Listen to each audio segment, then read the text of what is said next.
Om Shanti 10 February 2025 प्रातः मुरली शिव भगवान कर मधुर महावाक्य। शिव बाबा कहते मिठे बच्चे बाबा द्वारा तुमको जो अद्वैत मत मिली से ही मतरे चली कलिजुगी मनुष्य मानक सत्यजुगी देवता करिबार श्रेष्ठ कर्तव्य करने को हेब। बाबा द्वारा तुमको जो अद्वैत मत मिलुछि से ही मतरे चली कलिजुगी मनुष्य मानक सत्यजुगी देवता करिबार श्रेष्ठ कर्तव्य करने को हेब। प्रश्न, समस्त मनुष्य मात्र के दुखी काहींकी होई जाइछन्ति, एहार मूल कारण कौन? समस्त मनुष्य मात्र के दुखी काहींकी होई जाइछन्ति, एहार मूल कारण कौन? उत्तर, रावण समस्तंकु अभिशप्त करि देइछि, सेथिपाई समस्ते दुखी होई जाइछन्ति। बाबा संपत्ति देउछन्ति, रावण अभिशाप देउछि, एकथा मध्य दुनिया रे केही जानि नाहति। बाबा पिलामानकु संपत्ति देइथिले, सेथिपाई तो भारतवासी एते सुखी स्वर्गर मालिक पूज्य होइथिले। परे रावणर अभिशाप मिलिबा द्वारा पूजारी होइगले। ओम शांति। पिला माने मधुबन बापदादा पाखक आसुचंती। हॉल को जेतबळे आसुछ प्रथमे देखुछ भाई भौणी माने बसिछंती, तापरे देखुछ जे बापदादा मध्य आसिछंती। तेणु बाबांकर स्मृति आसी जाउछि। तुमे माने ब्राह्मण एवं ब्राह्मणी माने प्रजापिता ब्रह्मांकर संतान अट। दुनियार लौकिक ब्राह्मण माने तो ब्रह्मा बाबा को जानी नाहंती। तुमे पिला माने जानुछ बाबा जेतेबळे आसुछंती सेतेबळे ब्रह्मा विष्णु शंकर मध्य निश्चित आवश्यक। कुहा जाइथाए त्रिमूर्ति शिव भगवान उवाच, किंतु तीन जनक द्वारा तो ज्ञान शुणाइबे नाही ना। यही कथा को भल भावरे बुद्धि रे धारण करने को हेब। बेहदर बाबा ठारू निश्चित भावरे स्वर्गर संपत्ति मिलुछि, सेथिपाई समस्त भक्त भगवान ठारू कौन चाहुछंती? जीवन मुक्ति। एबे जीवन बंधन रे अछंती। समस्ते बाबा को मने पकाउछंती, कहउछंती एठाकू आसी हमकू यही बंधन रु मुक्त कर। एबे तुमे पिला माने ही जानिछ जे बाबा आसिछंती। बाबा कल्प कल्प आसुछंती, डाकुछंती मध्य तुमे माता पिता, किंतु यार अर्थ को केही भी बुझी पारु नाहंती। निराकार बाबा उद्देश्य रे ही डाकी थांती। गायन करुछंती किंतु किछि भी प्राप्ति हेउ नाही। एबे तुम पिला मानकू तांको ठारू संपत्ति मिलुछि, पुणी कल्प परे मध्य मिलिबो। पिला माने जानिछंती बाबा आसी अधा कल्प निमते संपत्ति देउछंती, रावण पुणी अभिशाप देउछि। एकथा मध्य दुनिया जानी नहीं जे आमे समस्ते अभिशप्त अटू। रावणर अभिशाप पड़ी जाइछि, सेथिपाई समस्ते दुखी होई जाइछंती। भारतवासी बहुत सुखी थिले। काली अर्थात सत्ययुगी भारत रे एही लक्ष्मी नारायणकर राज्य थिला। देवता मानक आगरे मुंड नुआउछंती, पूजा करुछंती, किंतु सत्ययुग केबे थिला एकथा केही जानी नाहंती। देख, केवल सत्ययुगर आयुष ही लक्ष लक्ष वर्ष देखाइछंती। पुणी त्रेता युग, द्वापर युग, कलिजुगर आयुष केते हेब? सेही हिसाब रे लोक संख्या केते अधिक होई जिबा कथा। जदि सत्ययुग लक्ष वर्ष हेब, तेबे केवल सत्ययुग रे ही अनेक मनुष्य होई जाइथान्ते, किंतु कौनसी मनुष्यंक बुद्धि रे कथा आसु नाही। बाबा बसी बुझाउछंती, देख गायन मध्य करा जाउछि जे 33 कोटी देवी देवता रहिबे। एक कथा कौन संभव जे लक्ष लक्ष वर्ष रे मात्र 33 कोटी देवी देवता हेबे? तेणु एक कथा मध्य मनुष्य मानकु बुझाइबाकू पड़िबो। वर्तमान तुमे माने जानी पारुछ जे बाबा हमको स्वच्छ बुद्धि कराउछंती, रावण म्लेच्छ अर्थात विकारी बुद्धि कराउछि। एहा ही मुख्य कथा। सत्य जुगरे पवित्रता रहिबो, एठारे अपवित्रता रहिछि। एक कथा मध्य केही जानी नाहंती जे राम राज्य केबेठारू केबे पर्यंत चालुछि, रावण राज्य केबेठारू केबे पर्यंत चाले हेउछि। ଭାବୁଛନ୍ତି ଏହିଠାରେ ହିଁ ରାମ ରାଜ୍ୟ, ଏହିଠାରେ ହିଁ ରାବଣ ରାଜ୍ୟ ମଧ୍ୟ ହେଉଛି।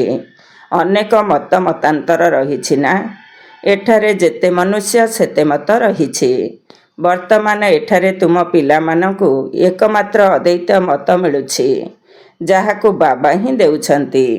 ତୁମେ ଏବେ ବ୍ରହ୍ମାଙ୍କ ଦ୍ୱାରା ଦେବତା ହେଉଛ। ଦେବତାମାନଙ୍କର ମହିମା ଗାୟନ କରାଯାଏ। ସର୍ବଗୁଣ ସମ୍ପନ୍ନ, ଷୋଳକଳା ସମ୍ପୂର୍ଣ୍ଣ ସେମାନେ ମଧ୍ୟ ମନୁଷ୍ୟ ଅଟନ୍ତି। ତେବେ ସେମାନଙ୍କର ମହିମାର ଗାୟନ କରୁଛନ୍ତି କାହିଁକି? ନିଶ୍ଚିତ କିଛି ଫରକ ଥିବ ନା। ଏବେ ତୁମେ ପିଲାମାନେ ମଧ୍ୟ ପୁରୁଷାର୍ଥର କ୍ରମାନୁସାରେ ମନୁଷ୍ୟକୁ ଦେବତା କରାଇବାର କର୍ତ୍ତବ୍ୟ ଶିଖୁଛ। କଳିଯୁଗୀ ମନୁଷ୍ୟମାନଙ୍କୁ ତୁମେ ସତ୍ୟଯୁଗୀ ଦେବତା କରାଉଛ, ଅର୍ଥାତ ଶାନ୍ତିଧାମ ବ୍ରହ୍ମାଣ୍ଡର ଏବଂ ବିଶ୍ୱର ମାଲିକ କରାଉଛ। ଏହା ତ ଶାନ୍ତିଧାମ ନୁହେଁ ନା। ଏଠାରେ ତ କର୍ମ ନିଶ୍ଚିତ କରିବାକୁ ପଡ଼ିବ। ତାହା ହେଉଛି ସୁଇଟ୍ ସାଇଲେନ୍ସ ହୋମ୍, ଅର୍ଥାତ ମିଠା ଶାନ୍ତିର ଘର। ଏବେ ତୁମେମାନେ ଜାଣୁଛ ଆମେ ଆତ୍ମାମାନେ ସୁଇଟ୍ ହୋମ୍ ବ୍ରହ୍ମାଣ୍ଡର ମାଲିକ ଅଟୁ। ସେଠାରେ ଆତ୍ମାମାନେ ସୁଖ ଦୁଃଖରୁ ଊର୍ଦ୍ଧ୍ୱରେ ଥାଆନ୍ତି, ପୁଣି ସତ୍ୟଯୁଗରେ ବିଶ୍ୱର ମାଲିକ ହୋଇଥାନ୍ତି। ଏବେ ତୁମେ ପିଲାମାନେ ଯୋଗ୍ୟ ହେବାକୁ ଯାଉଛ।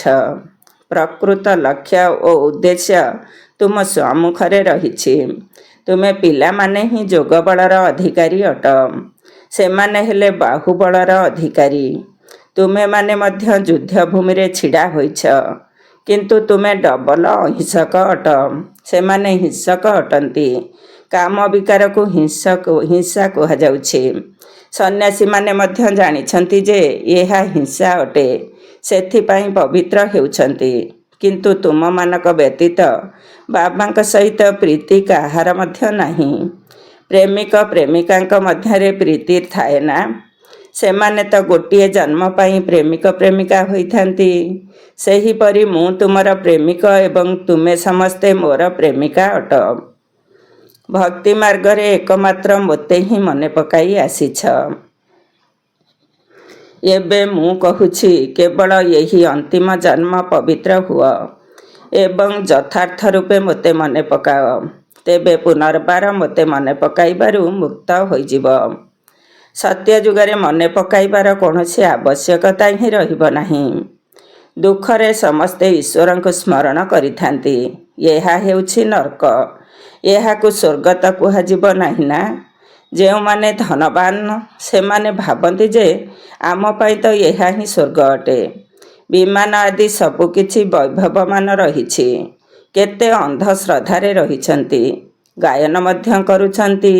ତୁମେ ମାତା ପିତା, କିନ୍ତୁ କିଛି ହେଲେ ବୁଝୁନାହାନ୍ତି। ବାବାଙ୍କ ଠାରୁ କେତେ ଅସରନ୍ତି ସୁଖ ମିଳୁଛି, ଏକଥା କେହି ମଧ୍ୟ ଜାଣିନାହାନ୍ତି। ଏସବୁ କଥା ଆତ୍ମା ହିଁ କହୁଛି ନା। ତୁମେ ଆତ୍ମାମାନେ ଭାବୁଛ ଆମକୁ ଅସରନ୍ତି ସୁଖ ମିଳିବାର ଅଛି। ତାର ନାମ ହିଁ ହେଉଛି ସ୍ୱର୍ଗ, ସୁଖଧାମ। ସ୍ୱର୍ଗ ସମସ୍ତଙ୍କୁ ବହୁତ ପ୍ରିୟ ମଧ୍ୟ ଲାଗିଥାଏ। ତୁମେ ଏବେ ଜାଣୁଛ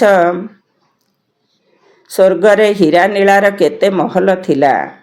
ଭକ୍ତି ମାର୍ଗରେ ମଧ୍ୟ କେତେ ଅସରନ୍ତି ଧନ ଥିଲା, ଯେଉଁଥିରେ କି ସୋମନାଥ ମନ୍ଦିର ତିଆରି କରାଯାଇଥିଲା।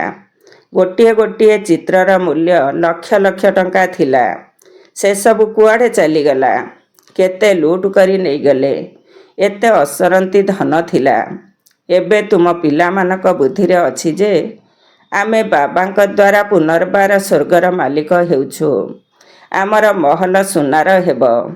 କବାଟ ଇତ୍ୟାଦିରେ ମଧ୍ୟ ରତ୍ନ ଲାଗି ରହିଥିବ। ଜୈନମାନଙ୍କର ମନ୍ଦିର ମଧ୍ୟ ଏହିପରି ତିଆରି ହୋଇଥାଏ। ଏବେ ସେହି ହୀରା ଆଦି ତ ନାହିଁ ନା, ଯାହାକି ପୂର୍ବରୁ ଥିଲା। ଏବେ ତୁମେ ଜାଣୁଛ ଆମେ ବାବାଙ୍କ ଠାରୁ ସ୍ୱର୍ଗର ବର୍ଷା ନେଉଛୁ। ଶିବ ବାବା ଭାରତକୁ ହିଁ ଆସୁଛନ୍ତି। ଭାରତକୁ ହିଁ ଶିବ ଭଗବାନଙ୍କ ଠାରୁ ସ୍ୱର୍ଗର ବର୍ଷା ମିଳୁଛି। ଖ୍ରୀଷ୍ଟିଆନମାନେ ମଧ୍ୟ କହୁଛନ୍ତି ଖ୍ରୀଷ୍ଟଙ୍କର 3000 ବର୍ଷ ପୂର୍ବରୁ ଭାରତ ସ୍ୱର୍ଗ ଥିଲା। କିଏ ରାଜ୍ୟ କରୁଥିଲେ ଏକଥା କେହି ଜାଣିନାହାନ୍ତି। ବାକି ଏକଥା ଭାବୁଛନ୍ତି ଯେ ଭାରତ ବହୁତ ପୁରୁଣା ଅଟେ। ତେବେ ଏହି ଭାରତ ସ୍ୱର୍ଗ ଥିଲା ନା। ବାବାଙ୍କୁ ସ୍ୱର୍ଗର ଈଶ୍ୱର ପିତା ବୋଲି ମଧ୍ୟ କହୁଛନ୍ତି, ଅର୍ଥାତ୍ ସିଏ ସ୍ୱର୍ଗ ସ୍ଥାପନ କରୁଥିବା ପିତା ଅଟନ୍ତି। ତେବେ ନିଶ୍ଚିତ ଏଠାକୁ ଆସିଥିବେ। ତେବେ ଯାଇ ତୁମେ ସ୍ୱର୍ଗର ମାଲିକ ହୋଇଥିବ। ତୁମେମାନେ ପ୍ରତ୍ୟେକ 5000 ବର୍ଷ ପରେ ସ୍ୱର୍ଗର ମାଲିକ ହେଉଛ। ପୁଣି ଅଧାକଳ୍ପ ପରେ ରାବଣ ରାଜ୍ୟ ଆରମ୍ଭ ହେଉଛି। ଚିତ୍ରରେ ଏପରି ସ୍ପଷ୍ଟ ଭାବରେ ବୁଝାଅ ଯେ ଲକ୍ଷ ଲକ୍ଷ ବର୍ଷର କଥା ଯେପରି ସମସ୍ତଙ୍କ ବୁଦ୍ଧିରୁ ବାହାରିଯିବ। ଲକ୍ଷ୍ମୀ ନାରାୟଣ କେବଳ ଏକା ନୁହନ୍ତି, ସେମାନଙ୍କର ବଂଶାବଳୀ ମଧ୍ୟ ଥିବେ ନା। ପୁଣି ତାଙ୍କର ପିଲାମାନେ ରାଜା ହେଉଥିବେ। ରାଜା ତ ବହୁତ ହେବେ ନା। ସମ୍ପୂର୍ଣ୍ଣ ମାଳା ତିଆରି ହୋଇଛି। ମାଳାକୁ ହିଁ ସ୍ମରଣ କରିଥାନ୍ତି ନା। ଯେଉଁମାନେ ବାବାଙ୍କର ସହଯୋଗୀ ହୋଇ ବାବାଙ୍କର ସେବା କରିଥାନ୍ତି ତାଙ୍କର ହିଁ ମାଳା ତିଆରି ହୋଇଥାଏ। ଯେଉଁମାନେ ପୁରା ଚକ୍ରରେ ଆସିଥାନ୍ତି, ପୂଜ୍ୟ ଓ ପୂଜାରୀ ହୋଇଥାନ୍ତି, ସେମାନଙ୍କର ହିଁ ଏହା ସ୍ମୃତି ଚିହ୍ନ ଅଟେ। ତୁମେ ପୂଜ୍ୟରୁ ପୂଜାରୀ ହେଉଛ, ତେଣୁ ନିଜର ମାଳାକୁ ବସି ପୂଜା କରୁଛ। ପ୍ରଥମେ ମାଳାରେ ହାତ ଲଗାଇ ମୁଣ୍ଡିଆ ମାରିଥାନ୍ତି, ତାପରେ ମାଳା ଗଡ଼ାଇବା ଆରମ୍ଭ କରିଥାନ୍ତି। ତୁମେମାନେ ମଧ୍ୟ ସାରା ଚକ୍ର ଲଗାଇ ସାରିବା ପରେ ଶିବ ବାବାଙ୍କ ଠାରୁ ସମ୍ପତ୍ତି ପାଉଛ। ଏହି ରହସ୍ୟକୁ କେବଳ ତୁମେମାନେ ହିଁ ଜାଣିଛ।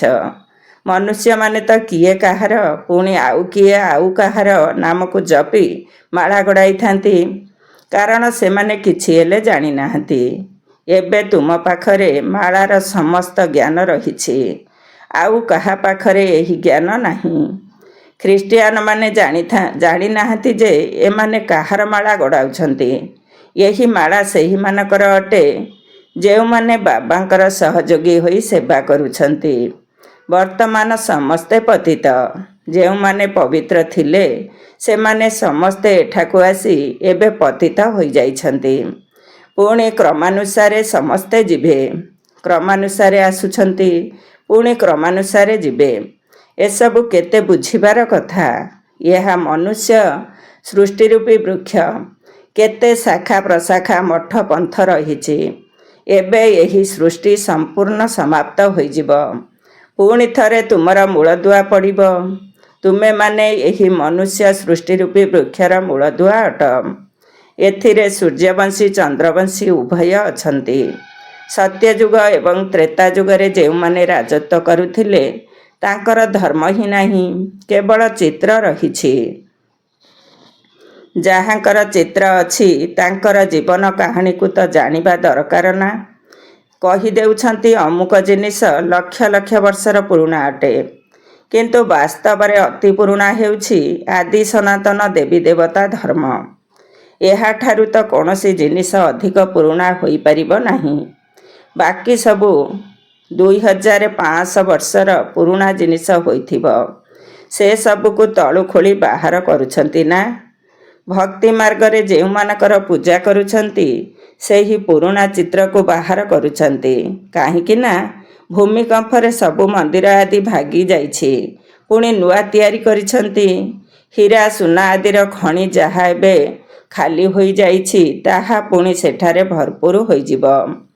ଏହିସବୁ କଥା ଏବେ ତୁମମାନଙ୍କ ବୁଦ୍ଧିରେ ରହିଛି ନା।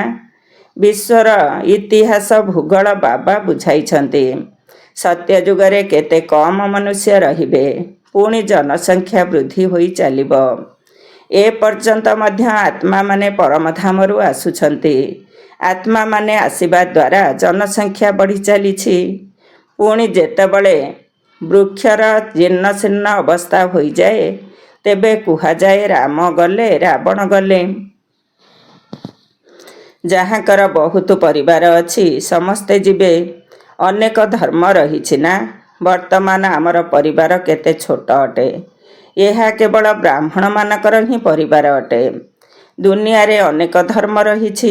ଜନଗଣନା କରି ଜନସଂଖ୍ୟାର ହିସାବ କହୁଛନ୍ତି ନା। ସେମାନେ ସମସ୍ତେ ରାବଣ ସମ୍ପ୍ରଦାୟର ଅଟନ୍ତି। ଏମାନେ ସମସ୍ତେ ଘରକୁ ଯିବେ, ବାକି ଅଳ୍ପ ଆତ୍ମା ହିଁ ରହିବେ। ରାବଣ ସମ୍ପ୍ରଦାୟ ଆଉ ସ୍ୱର୍ଗକୁ ଆସିବେ ନାହିଁ। ସମସ୍ତେ ମୁକ୍ତିଧାମରେ ହିଁ ରହିବେ। ବାକି ତୁମେ ଯେଉଁମାନେ ଏଠି ପାଠ ପଢ଼ୁଛ ସେମାନେ କ୍ରମାନୁସାରେ ସ୍ୱର୍ଗକୁ ଆସିବ। ଏବେ ତୁମେ ପିଲାମାନେ ଜାଣୁଛ ତାହା ନିରାକାରୀ ବୃକ୍ଷ ଏବଂ ଏହା ହେଉଛି ମନୁଷ୍ୟ ସୃଷ୍ଟି ରୂପକ ବୃକ୍ଷ। ଏକଥା ତୁମମାନଙ୍କ ବୁଦ୍ଧିରେ ରହିଛି। ପାଠପଢ଼ା ପ୍ରତି ଧ୍ୟାନ ନଦେଲେ ପରୀକ୍ଷାରେ ଫେଲ୍ ହୋଇଯିବ। ନିଜେ ପଢ଼ି ଏବଂ ଅନ୍ୟମାନଙ୍କୁ ପଢ଼ାଉଥିଲେ ଖୁସି ମଧ୍ୟ ରହିବ। ଯଦି ବିକାରଗ୍ରସ୍ତ ହୋଇଗଲ ତେବେ ସବୁ କିଛି ଭୁଲିଯିବ। ଆତ୍ମା ଯେତେବେଳେ ପବିତ୍ର ଖାଣ୍ଟି ସୁନା ହୋଇଯିବ ସେତେବେଳେ ବହୁତ ଭଲ ଧାରଣା ହୋଇପାରିବ। ସୁବର୍ଣ୍ଣ ପାତ୍ର ଅର୍ଥାତ୍ ପବିତ୍ର ସ୍ୱର୍ଣ୍ଣିମ ବୁଦ୍ଧି। ଯଦି କେହି ପତିତ ହେଉଛନ୍ତି ତେବେ ଜ୍ଞାନ ଶୁଣାଇ ପାରିବେ ନାହିଁ। ତେବେ ତୁମେମାନେ ସମ୍ମୁଖରେ ବସିଛ, ଜାଣିଛ ଈଶ୍ୱର ପିତା ଶିବ ବାବା ଆମ ଆତ୍ମାମାନଙ୍କୁ ପାଠ ପଢ଼ାଉଛନ୍ତି। ଆମେ ଆତ୍ମାମାନେ ଏହି କର୍ମେନ୍ଦ୍ରିୟ ଦ୍ୱାରା ଶୁଣୁଛୁ। ସ୍ୱୟଂ ଭଗବାନ ପାଠ ପଢ଼ାଉଛନ୍ତି। ଏପରି ପାଠଶାଳା କ'ଣ ସାରା ଦୁନିଆରେ ଆଉ କେଉଁଠି ଥିବ? ସେ ଈଶ୍ୱର ପିତା, ଶିକ୍ଷକ, ସତ୍ ଗୁରୁ ମଧ୍ୟ ଅଟନ୍ତି। ସମସ୍ତଙ୍କୁ ସାଥିରେ ଘରକୁ ନେଇଯିବେ। ଏବେ ତୁମେମାନେ ବାବାଙ୍କ ସମ୍ମୁଖରେ ବସିଛ। ସମ୍ମୁଖରେ ମୁରଲି ଶୁଣିବାରେ କେତେ ଫରକ ରହିଛି। ଯେପରି ଏହି ଟେପ୍ ମେସିନ୍ ବାହାରିଛି, ଦିନେ ନା ଦିନେ ସମସ୍ତଙ୍କ ପାଖରେ ପହଞ୍ଚିଯିବ। ପିଲାମାନଙ୍କ ସୁଖ ନିମନ୍ତେ ବାବା ଏପରି ଜିନିଷ ତିଆରି କରାଉଛନ୍ତି। ଏହା କୌଣସି ବଡ଼ କଥା ନୁହେଁ ନା? ଇଏ ସାବଲ ଶାହ ଅଟନ୍ତି ନା? ପ୍ରଥମେ ଗୋରା ଥିଲେ, ଏବେ ଶ୍ୟାମଳ ହୋଇଯାଇଛନ୍ତି। ସେଥିପାଇଁ ତ ଶ୍ୟାମ ସୁନ୍ଦର କହୁଛନ୍ତି। ତୁମେମାନେ ଜାଣିଛ ଆମେ ଦିନେ ସୁନ୍ଦର ଥିଲୁ, ଏବେ ଶ୍ୟାମଳ ହୋଇଯାଇଛୁ, ପୁଣି ସୁନ୍ଦର ହେବୁ। କ'ଣ କେବଳ ଜଣେ ହେବ? କ'ଣ ଜଣକୁ ସର୍ପ ଦଂଶନ କରିଛି? ସର୍ପ ତ ମାୟାକୁ କୁହାଯାଉଛି ନା? ବିକାରର ବଶୀଭୂତ ହେବା ଦ୍ୱାରା ଶ୍ୟାମଳ ହୋଇଯାଉଛନ୍ତି। ଏହା କେତେ ବୁଝିବାର କଥା ଅଟେ। ବେହଦର ବାବା କହୁଛନ୍ତି, ଗୃହସ୍ଥ ବ୍ୟବହାରରେ ରହି ଏହି ଅନ୍ତିମ ଜନ୍ମ ମୋ ନିମନ୍ତେ ପବିତ୍ର ହୁଅ। ବାବା ପିଲାମାନଙ୍କୁ ଏହି ଭିକ ମାଗୁଛନ୍ତି। କମଳ ପୁଷ୍ପ ସମାନ ପବିତ୍ର ହୁଅ ଏବଂ ମୋତେ ମନେ ପକାଅ। ତେବେ ତୁମର ଏହି ଜନ୍ମ ମଧ୍ୟ ପବିତ୍ର ହୋଇଯିବ ଏବଂ ଯୋଗବଳ ଦ୍ୱାରା ଅତୀତର ବିକର୍ମ ମଧ୍ୟ ବିନାଶ ହୋଇଯିବ। ଏହା ହେଉଛି ଯୋଗ ଅଗ୍ନି, ଯାହାଦ୍ୱାରା ଜନ୍ମ ଜନ୍ମାନ୍ତରର ପାପ ଦଗ୍ଧ ହେବ। ସତ ପ୍ରଧାନରୁ ସତୋ ରଜଃ ତମଃରେ ଆସୁଛନ୍ତି, ତେଣୁ କଳା କମ୍ ହୋଇଯାଉଛି। ଆତ୍ମାରେ ବିକାରର ଖାଦ ମିଶିଯାଉଛି। ଏବେ ବାବା କହୁଛନ୍ତି କେବଳ ମୋତେ ମନେ ପକାଅ। ବାକି ପାଣିର ନଦୀରେ ସ୍ନାନ କରିବା ଦ୍ୱାରା ପବିତ୍ର ହୋଇପାରିବ ନାହିଁ। ପାଣି ମଧ୍ୟ ତତ୍ତ୍ୱ ଅଟେ ନା? 5 ତତ୍ତ୍ୱ ବୋଲି କୁହାଯାଇଥାଏ। ଏହି ନଦୀମାନେ କିପରି ପତିତ ପାବନୀ ହୋଇପାରିବେ? ନଦୀମାନେ ତ ସାଗରରୁ ବାହାରିଛନ୍ତି। ତେବେ ପ୍ରଥମେ ତ ସାଗର ପତିତ ପାବନ ହେବା ଦରକାର ନା? ଆଚ୍ଛା, ମିଠା ମିଠା ଶିଖିଲଧେ ସନ୍ତାନମାନଙ୍କ ପ୍ରତି ମାତା ପିତା ବାପଦାଦାଙ୍କର ମଧୁର ସ୍ନେହ ସମ୍ପନ୍ନ ଶୁଭେଚ୍ଛା ଏବଂ ସୁପ୍ରଭାତ। ଆତ୍ମିକ ପିତାଙ୍କର ଆତ୍ମିକ ସନ୍ତାନମାନଙ୍କୁ ନମସ୍ତେ। ଆମ ଆତ୍ମିକ ସନ୍ତାନମାନଙ୍କର ଆତ୍ମିକ ମାତା ପିତା ବାପଦାଦାଙ୍କୁ ନମସ୍ତେ, ନମସ୍ତେ ଏବଂ ସୁପ୍ରଭାତ। ଧାରଣା ପାଇଁ ମୁଖ୍ୟ ସାର। 1 ନମ୍ବର, ବିଜୟମାଳାରେ ଆସିବା ପାଇଁ ବାବାଙ୍କର ସହଯୋଗୀ ହୋଇ ସେବା କରିବାକୁ ହେବ। ଏକମାତ୍ର ପ୍ରେମିକଙ୍କ ସହିତ ସଚ୍ଚା ପ୍ରୀତି ରଖିବାକୁ ହେବ ଏବଂ ସେହି ଜଣକୁ ହିଁ ମନେ ପକାଇବାକୁ ହେବ। 2 ନମ୍ବର, ନିଜର ସଠିକ୍ ଲକ୍ଷ୍ୟକୁ ସମ୍ମୁଖରେ ରଖି ପୁରା ପୁରୁଷାର୍ଥ କରିବାକୁ ହେବ। ଡବଲ ଅହିଂସକ ହୋଇ ମନୁଷ୍ୟକୁ ଦେବତା କରିବାର ଶ୍ରେଷ୍ଠ କର୍ତ୍ତବ୍ୟ କରିଚାଲିବାକୁ ପଡ଼ିବ। ବରଦାନ, ବିଜୟୀ ପଣିଆର ନିଶା ଦ୍ୱାରା ସର୍ବଦା ହର୍ଷିତ ରହୁଥିବା ସର୍ବ ଆକର୍ଷଣ ଠାରୁ ମୁକ୍ତ ଭବ। ବିଜୟୀ ପଣିଆର ନିଶା ଦ୍ୱାରା ସର୍ବଦା ହର୍ଷିତ ରହୁଥିବା ସର୍ବ ଆକର୍ଷଣ ଠାରୁ ମୁକ୍ତ ଭବ। ବିଜୟୀ ରତ୍ନ ପିଲାମାନଙ୍କର ସ୍ମାରକୀ ରୂପରେ ବାବାଙ୍କର ଗଳାର ହାର ଆଜି ପର୍ଯ୍ୟନ୍ତ ପୂଜା ପାଉଛି। ତେଣୁ ସର୍ବଦା ଏହି ନିଶା ରହୁ ଯେ ମୁଁ ବାବାଙ୍କର ଗଳାର ହାର ବିଜୟୀ ରତ୍ନ ଅଟେ। ମୁଁ ବିଶ୍ୱର ମାଲିକଙ୍କର ବାଳକ ଅଟେ। ମୋତେ ଯାହା ମିଳିଛି ତାହା କାହାକୁ ବି ମିଳିପାରିବ ନାହିଁ।